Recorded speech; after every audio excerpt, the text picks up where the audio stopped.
Okay, so today we're going to dive into something truly fascinating. Stoic emotional stability in the grand cosmic dance of samsara. It's like trying to find your zen in a chaotic world, isn't it? Imagine being the calm eye in the middle of a storm. Not because you can control the winds, but because you've mastered how you sail. Stoicism, born from the marble colonnades of ancient Greece and hardened in the Roman Empire, and samsara, a concept flowing through the vibrant, ceremonial traditions of Bali, might seem like distant cousins at best. But look again, and you'll see their kindred spirits, each offering a luminous roadmap through life's impermanence. These philosophies don't just help you float above the chaos, they give you the tools to dance within it. The idea is not to escape the messiness of existence, but to meet it head-on with clarity, intention, and peace. And if we're being honest, who wouldn't want a bit more inner stillness when they're stuck in traffic or navigating yet another inbox overload? We stand on the edge of change every moment, conscious or not, and both Stoicism and the Balinese worldview whisper the same truth. That stability doesn't come from holding on tighter, but from learning how to let go with grace. Take the Stoics, for instance. These weren't armchair philosophers lounging in togas, sipping wine while speculating on fate. No. Their insights were forged in the furnace of real-world adversity. Think of Marcus Aurelius, the Roman emperor, writing his meditations during the unrelenting grind of military campaigns under siege not only by enemies, but by plague, betrayal, and grief. What did he do? He didn't rail against life's unfairness, he embraced it, using adversity as a forge for inner strength. The Stoics understood that everything is in flux. Loved ones, fortunes, even empires rise and fall. Their response wasn't despair, but the cultivation of what Epictetus called the inner citadel, a mental fortress built not to wall you off from the world, but to help you stand firm within it. It's the equivalent of checking the weather and grabbing your umbrella instead of yelling at the clouds. This isn't passive resignation. It's radical acceptance paired with decisive, purposeful action. You accept the external chaos not because you're indifferent, but because your peace doesn't depend on it. Whether you're battling a pandemic or just trying to survive another Zoom call, Stoicism trains you to ground yourself in what you can control, your thoughts, your actions, your values, and to release the rest. This dovetails beautifully with the Balinese understanding of samsara. In Bali, samsara isn't merely a pessimistic cycle of birth and rebirth, it's a vibrant, sacred rhythm of transformation. The Balinese don't see life's changes as disruptions, but as the very essence of existence. Just as the island shifts between serene sunshine and sudden monsoon rains, human experience ebbs and flows through joy and sorrow, gain and loss, creation and decay. It's not about avoiding these fluctuations, but learning to move with them, like dancers in a ceremony that's been going on since before time. Consider the exquisite architecture of Balinese temples, like the multi-tiered Meru towers and the Subak irrigation systems. They aren't just aesthetically pleasing. They mirror the movement of water, symbolizing impermanence and the community's deep commitment to cooperation and balance.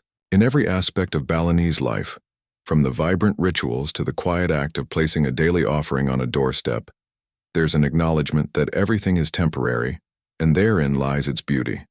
Flowers wilt, incense burns out, rice is eaten or taken by birds, and that's precisely the point. Life's meaning isn't found in permanence but in participation, in honoring each fleeting moment with full presence. When we let go of the need to make things last, we begin to truly live. One of the most powerful tools the Stoics developed to navigate impermanence is the practice of premeditatio malorum, or negative visualization.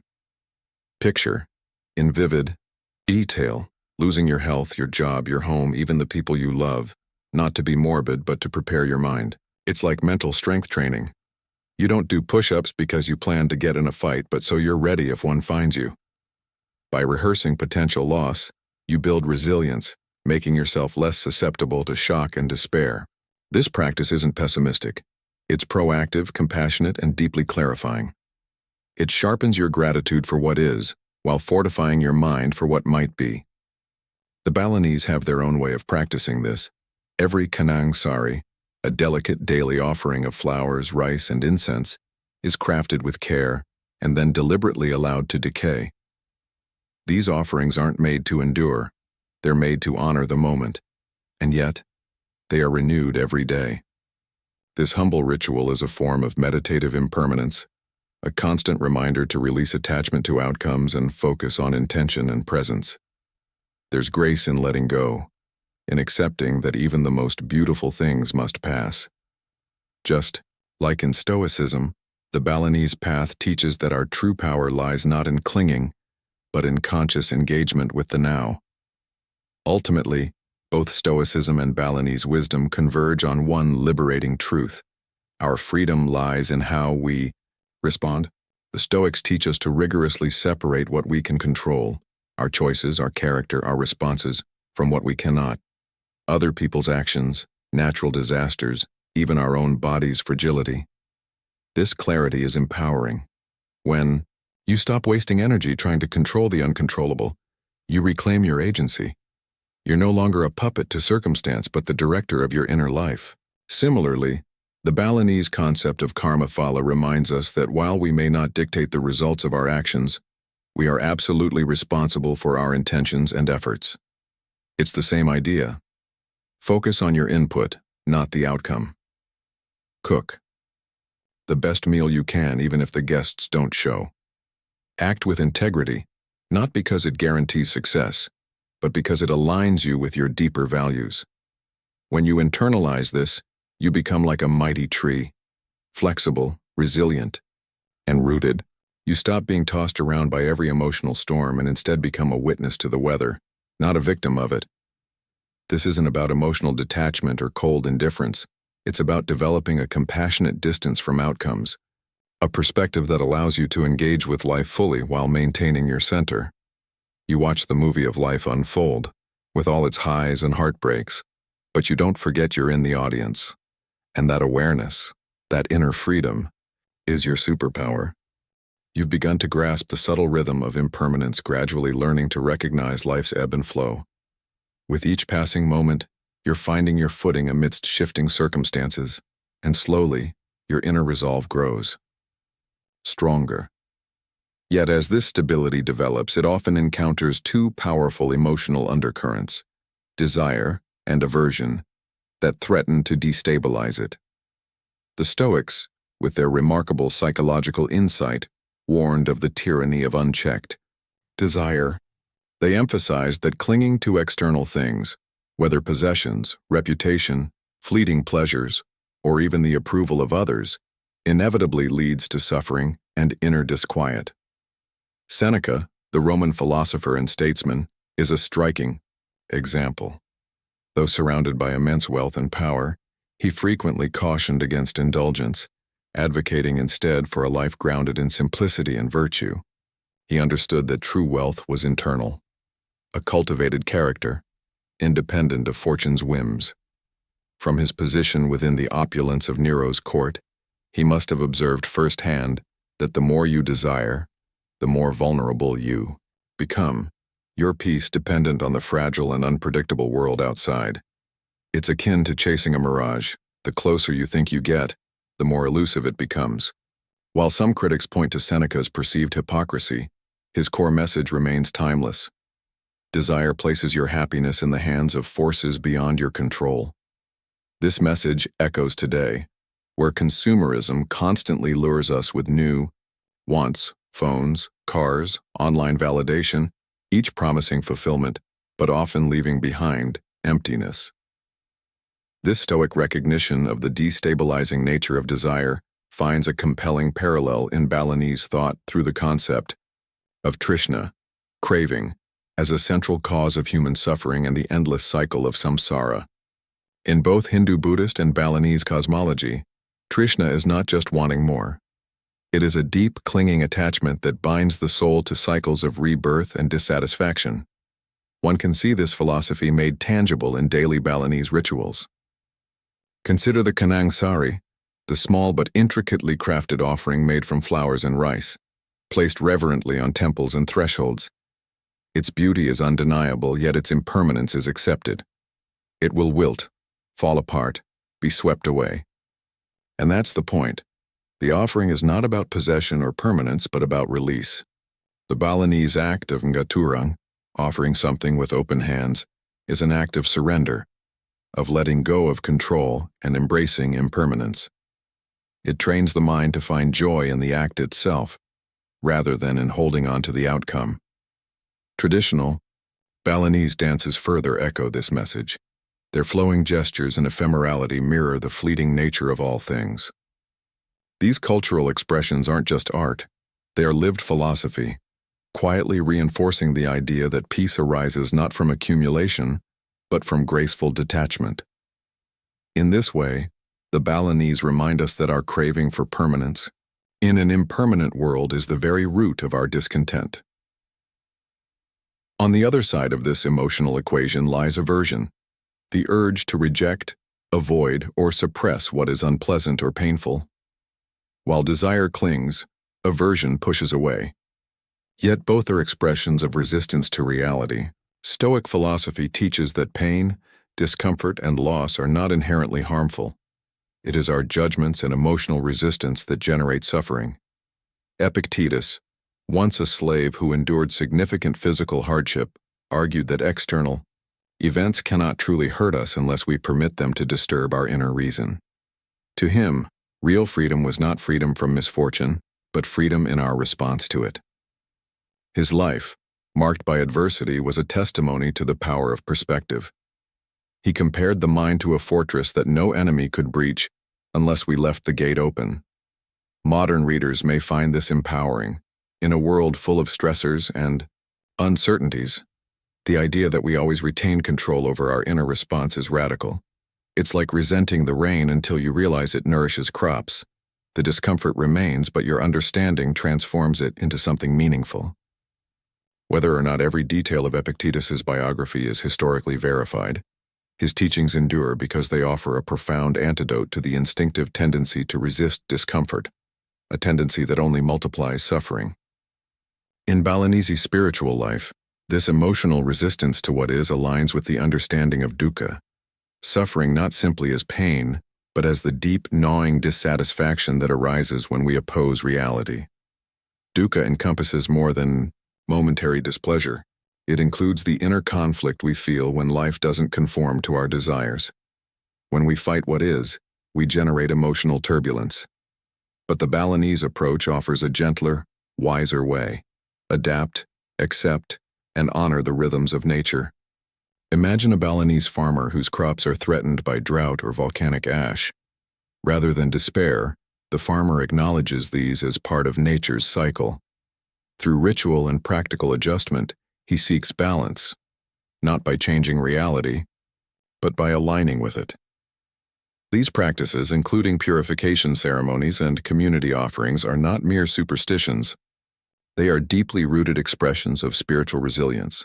They say, yes, this is hard, and yet we carry on, with grace. This orientation is not passive submission, but wise engagement. It teaches that resilience doesn't come from dominating life's conditions, but from harmonizing with them. Western culture often encourages us to fight back against misfortune, but the Balinese offer a different insight. Flow with the current, don't break yourself against it. Even in the face of major disruption, their emphasis on community and spiritual continuity keeps them grounded, a perspective that might help those of us who spiral into distress over minor inconveniences. To develop the emotional resilience taught by both Stoicism and Balinese philosophy, one must cultivate the art of emotional detachment, not by suppressing feeling but by relating to emotion from a place of calm observation. Think of it as becoming the wise spectator of your inner life, rather than a captive actor on its stage. When desire or aversion arises, you don't have to follow it blindly. You can pause, notice it, trace its origins, and then choose your response. This capacity to respond rather than react is the foundation of emotional sovereignty. It prevents you from being tossed about by every passing impulse. Stoic exercises often involved voluntary discomfort, sleeping on the floor, fasting to prepare the mind for hardship. Similarly, Balinese rituals encourage self-restraint, balance, and humility. Both systems offer practical training in how to reduce reactivity and increase clarity. Eventually, this disciplined engagement allows for a stable center from which you can face life's uncertainties without being overwhelmed. You come to see your cravings as waves that rise and fall, natural, temporary, not dangerous. You realize you don't need to chase or flee them. In this space, peace arises, not from conquering the world, but from understanding yourself. This is the harmony both Stoicism and Balinese wisdom seek, a liberation from emotional extremes, a return to center. You become the steady sailor on the ever-moving ocean of life, no longer dragged by every tide, but moving with intention, insight, and a deep, unwavering sense of purpose. You've begun to sail more steadily through the waters of impermanence, adjusting the sails of desire and aversion, learning to navigate life's shifting winds with a growing sense of equilibrium. Now, as you grow more attuned to these subtle emotional currents, it's time to explore another powerful current that shapes the course of our lives, karma, and how it interacts with the Stoic practice of radical acceptance. In the Balinese worldview, karma is not merely a system of moral rewards and punishments. It is an impersonal, intricate law of cause and effect embedded in the cosmos, where every action, word, and even thought sends ripples across the fabric of reality. These ripples eventually return, sometimes swiftly, sometimes years or lifetimes later, as experiences that mirror the original energy. It's not divine retribution, but natural consequence, akin to gravity or magnetism. Imagine dropping a stone in a still pond. The ripples travel outward, but they also bounce back to the source, affecting its center. This is karma, subtle, far-reaching, and always in motion. In this view, no action is without consequence, no thought without echo. It's much like tossing a boomerang. Whether you remember it or not, what you cast out will one day arc back into your life. Though historians debate the precise origins and variations of karma across Indian, Buddhist, and Balinese traditions, its influence on Eastern modes of understanding life remains unmistakably profound. The Stoic notion of amor fati, love of fate, intersects powerfully with this karmic understanding. Stoicism doesn't ask us to passively accept life, but rather to embrace it wholeheartedly, as if everything that happens is something we would have chosen. To the Stoic mind, fate is not an external tyrant, but a natural unfolding that contains within it the precise conditions for the cultivation of virtue. Marcus Aurelius, Roman emperor and Stoic philosopher, wrote extensively in Meditations about this loving acceptance. For him, hardships were not detours, but essential steps on the path to wisdom and strength. He reminded himself that nothing occurs outside nature's design, and therefore, every difficulty is a gift in disguise, an invitation to deepen self-mastery. Think of it like a blacksmith forging a blade. Heat and pressure are not accidental. They're part of the process that creates strength. Stoic exercises even included intentionally seeking minor discomforts, cold baths, wearing simple clothing, eating bland food, not out of masochism, but to train the mind to remain steady in the face of life's volatility. Whether or not every Stoic did this routinely, the point stands. Comfort dulls the mind. Challenge sharpens it. You begin to understand that fate, like karma, doesn't single you out. It simply offers what you need to grow, even if it doesn't look like what you wanted. When you combine these two perspectives, karma as the unfolding of past actions and Stoic amor fati as wholehearted acceptance, you unlock a remarkable inner resilience. You begin to see the present not as a chaotic accident, but as the inevitable intersection of infinite causes. Every joy, every setback, every unexpected turn contains within it the imprint of past choices, some personal, some collective, some perhaps beyond your current comprehension. Yet this doesn't lead to fatalism. Quite the opposite. It leads to deep responsibility.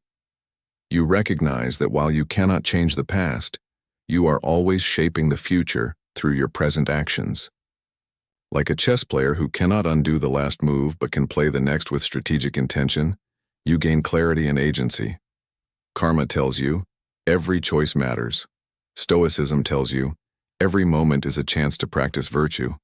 Together, they teach you to act wisely and then release the outcome. The hand you're dealt is not the full story. How you play it, that's where your power lies. And playing it with skill, courage, and grace is the beginning of both karmic healing and philosophical freedom. Think now about the everyday frustrations and deeper tragedies you encounter. A delayed flight, an argument with a loved one, an illness, a lost opportunity. In a purely reactive state, these events can seem like meaningless setbacks, but from the vantage point of karma and stoicism, they become something else entirely: opportunities. The Balinese in their spiritual practice hold ceremonies not to undo fate, but to purify intention, to restore balance, and to align themselves with the cosmic order. Their offerings of flowers, rice, incense aren't magical attempts to control outcomes, but humble acknowledgments of life's rhythms and responsibilities. In a similar way, the Stoic response to misfortune is not resistance, but refinement. It is to meet what comes not with bitterness, but with calm observation. This has happened. What virtue will I now practice? Whether that virtue is patience, endurance, clarity, or courage, the event becomes meaningful precisely because it calls you to your higher self. You don't grumble through your suffering like a bureaucrat filling out tax forms. You honor it. You let it shape you. You recognize the interconnectedness of life, and you understand that responding well to difficulty contributes not just to your personal growth, but to the larger karmic fabric in which we all participate. Ultimately, this synthesis of karmic insight and Stoic acceptance delivers you into a powerful new state of being, one in which you are no longer defined by what happens to you, but by how you meet it. You stop asking, "Why is this happening to me?" and begin asking, "What is life asking of me right now?" You learn to accept your present circumstances not with defeat, but with dignity, knowing that they are the echo of past causes and the seedbed of future ones. Resentment fades, because you understand that it has no use. It only clouds the mind and delays growth. Instead, you focus on intention, awareness, and integrity. Every mindful action becomes a karmic investment. Every chosen response becomes a Stoic demonstration of inner strength. This is not about pretending to enjoy suffering or blindly excusing injustice. It's about responding to life with enough presence and courage that even hardship becomes transformative. You become a conscious co-creator of your destiny. No longer dragged by karma or fate, but engaging with them skillfully. In doing so, you experience something rare and beautiful: a quiet, unwavering freedom, the kind that doesn't depend on external circumstances, but arises from the deep alignment of your thoughts, actions, and values. It's a kind of spiritual adulthood, a maturity that lets you walk through life with open eyes, a calm heart, and a deep smile, even when the karmic boomerangs start flying. You've journeyed through impermanence, navigated the tricky terrain of desire and aversion, and uncovered the intricate dance of karma and Stoic acceptance. With these insights as your foundation, it's time to explore how this inner clarity takes form in the world, through equanimity and action. This is not a passive stillness, but a vibrant, mindful engagement with life where you act fully, with awareness and integrity, yet remain emotionally steady amidst its inevitable chaos.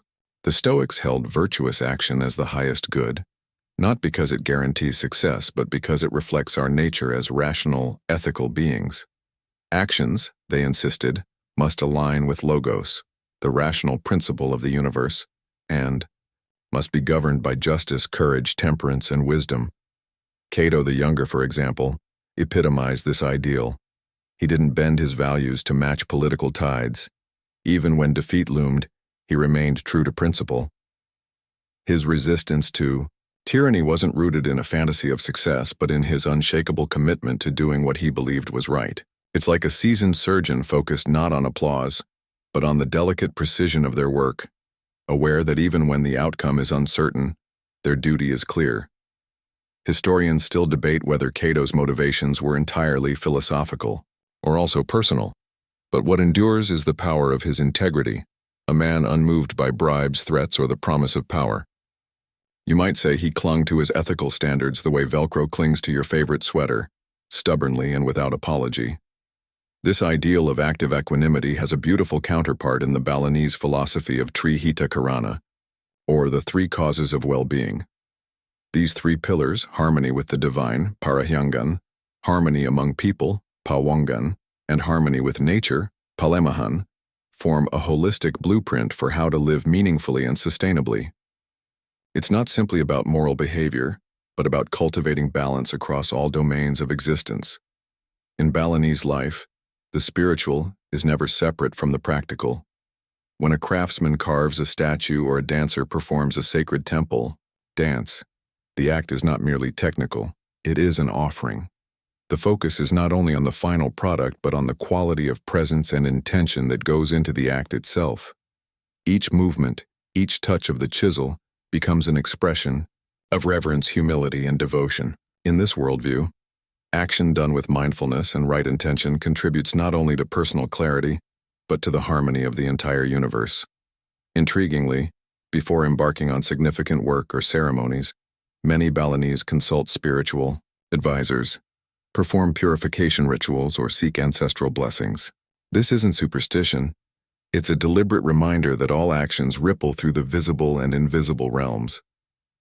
In modern terms, it's like approaching every project as if it were both a professional goal and a sacred ceremony, where your attitude matters just as much as the outcome. Imagine if we all wrote emails or washed dishes with that level of presence. To embody this kind of stoic equanimity in daily life, one must practice mindful engagement, the disciplined art of doing your best while letting go of fixation on results. This is not apathy. It is an act of profound trust and humility. You pour your full attention, effort, and heart into each task, whether you're giving a presentation, comforting a friend, cooking dinner, or facing an obstacle, and then you release the need to control what follows. This mindset builds inner freedom. You stop being enslaved by outcomes and instead become liberated by effort itself. It's like a Michelin star chef meticulously preparing a meal, knowing that joy lies in the craft, not just in the fleeting praise of the guests. You accept that ovens may malfunction, guests may be late, or the soufflé may fall, but your satisfaction comes from knowing you showed up fully, with care and intention. In a world obsessed with metrics and applause, this approach is quietly radical. You might say it's the antidote to performance anxiety and perfectionism, a way of measuring success not by external results, but by internal alignment. Now consider the small yet frequent frustrations life throws your way. The traffic jam when you're already late, the app crashing mid-task, the difficult coworker with a penchant for passive-aggressive emails. These moments may seem trivial, but they're prime opportunities to practice equanimity. Instead of being hijacked by irritation, you pause, observe, and respond with awareness. The Stoic approach here is simple. Notice the event, separate it from your judgment of it, and choose a response that reflects your values. Maybe it's patience, maybe humor, maybe silent endurance. In Balinese culture, this awareness is embedded into even the most mundane rituals. Sweeping a courtyard, arranging offerings, or tending a garden is done not with frustration or haste, but with attentiveness, turning everyday tasks into meditative sacred acts. The mundane becomes meaningful. If you sweep with presence, the dust becomes less of an enemy and more of a partner in your spiritual practice. It's a mindset shift, treating each action, no matter how small, as a chance to cultivate harmony, presence, and reverence. Even folding laundry or waiting in line can become a mini retreat into mindfulness if approached with the right heart. Over time, this daily discipline, choosing presence over distraction, principle over reaction, builds a quiet, unshakable resilience. You stop seeing yourself as a victim of circumstances and start recognizing your power to choose your response. Life's external chaos may continue, but internally, you become calm, centered, and wise. Like the eye of a storm, you remain still even when everything around you spins. You are no longer derailed by praise or blame, success or failure, but find steadiness in your values and clarity in your choices. There will be days when frustration rears its head, When your resolve slips, or when the noise of the world pulls you off balance, that's inevitable. But each time you realign, each time you return to mindful action, you reinforce your inner core. You begin to trust the process more than the prize. And that trust, that sustained presence, is the very essence of freedom. When you learn to meet life with this combination of Stoic clarity and Balinese grace, even life's curveballs start to feel like a well-choreographed dance. Eventually, you might even find yourself smiling at spilled coffee, serenely reaching for a towel and saying, "Well then, let's clean this up with style." You've journeyed far, exploring impermanence, navigating the tug-of-war of desire and aversion, embracing karma and the power of acceptance, and cultivating equanimity in action, each step laying a vital brick in the path toward enduring inner peace. Now we reach the final horizon, liberation, a state of profound freedom not just from suffering but from the very mechanics of samsara itself. For the Stoics, this liberation, apatheia, was not emotional numbness, but the serene mastery over irrational passions, the kind that cloud judgment and hijack peace. It wasn't about detachment from life, but deep engagement with it, free from being ruled by fear, anger, or fleeting pleasure. This freedom comes from living in harmony with virtue, wisdom, courage, justice, and temperance. Consider Epictetus, born a slave, physically limited yet unshakably free. His chains were external, but his mind was sovereign. He often reminded his students that no one could steal their will, their reason, or their moral character. It's like becoming a seasoned sailor who learns not to control the sea, but to master the art of sailing. His life reminds us that the real prison is often built from our reactions, and the real key to liberation is forged from disciplined thought. Who would have guessed that the ultimate passport to freedom was self-mastery, not a plane ticket? In the Balinese tradition, liberation, moksha, is the culmination of a soul's journey, the ultimate release from the cycle of rebirth, punarbhava, and suffering, a sacred return to oneness with the divine. This isn't achieved in a sudden flash of enlightenment, but through lifelong dedication to spiritual awareness, righteous action, dharma, and harmonious living. It's a layered, nuanced path, where liberation is cultivated slowly, like a lotus blooming petal by petal, shaped by devotion, ritual, and mindful presence. In Bali, liberation is not only personal but collective, woven into the social fabric through daily offerings, temple festivals, sacred dances, and purification ceremonies. Every act becomes a thread in the spiritual tapestry. Liberation is both the journey and the destination, where the boundaries between self and cosmos begin to dissolve. Some families keep records of their ancestral lines going back centuries, honoring those who lived virtuously and contributed positive karma to their descendants. This belief reflects a deep, intergenerational understanding of spiritual progress, not as a solitary climb but as a communal ascent. Imagine your spiritual credit score being boosted by your great-great-grandmother's kindness. It's both humbling and inspiring, a liberation built not only on your actions but lovingly scaffolded by generations of intention and reverence. The convergence of Stoic thought and Balinese spirituality, despite their differing cultural roots, points to a shared insight. Liberation is an inside job. It's not a prize handed to you when external life becomes perfect. It's a state of conscious alignment, a harmony between thought, behavior, and purpose.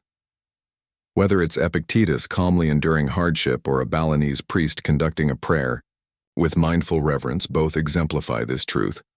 The outer world may be chaotic, but your inner world can remain tranquil, sovereign, and undisturbed. True freedom is living in such a way that your peace is no longer held hostage by outcomes, praise, blame, or success. You become the sculptor of your own experience, carving virtue and clarity into the ever-changing stone of existence. The illusions of control, permanence, or approval dissolve, and in their place emerges a steady, lucid presence. It's as if all your life you've been searching for a door out of your suffering, only to discover you were holding the key all along, and the door wasn't even locked. Maybe it was a push door and you were pulling the whole time. To truly embody this path of liberation, theory must become practice. You must not only know but become these teachings, weaving them into your daily life until they are as natural as breath. This means cultivating unwavering self-awareness and living with relentless integrity. Each difficult moment becomes a chance to observe your internal landscape, to challenge reflexive patterns, and to redirect your energy with clarity and intention. You learn to hold your emotions with compassionate distance, to act from principle, rather than impulse, to speak with kindness without compromising truth. Balinese mindfulness and Stoic discipline converge here. Daily, humble effort as sacred ritual. Whether meditating at dawn, tending a garden, handling a workplace crisis, or soothing a child's tears, every moment is spiritual practice. Even when setbacks arrive, and they will, you return gently to the path, like returning to the breath in meditation. Old habits may sneak in, like that persistent cat who thinks the keyboard is their bed. But with awareness, you gently guide yourself back. Liberation is not a switch you flip. It's a muscle you build, rep after rep, breath after breath. In the end, the path to liberation is not a finish line, but a transformation, a rebirth into deeper truth. You evolve not into someone new, but into someone true, a person stripped of illusion, anchored in clarity, and radiant with the quiet power of conscious choice. You move through the world with lightness, not because life has become easier, but because you have become freer. You carry with you the wisdom of the Stoics, the reverence of the Balinese, and the clarity of your own experience. Each day a step deeper into peace. You realize you are no longer reacting to life, but participating in it fully, intentionally, joyfully. And in that sacred dance between fate and free will, suffering and serenity, you find liberation not as an abstract idea, but as a living, breathing reality. The sun sets not in finality but in luminous continuity, and the breeze that once felt chaotic now feels like rhythm. You are not just witnessing the cosmic ballet, you are part of it, moving with grace, integrity, and freedom. And isn't that the most beautiful kind of liberation of all? End of script. Thank you for listening, everyone.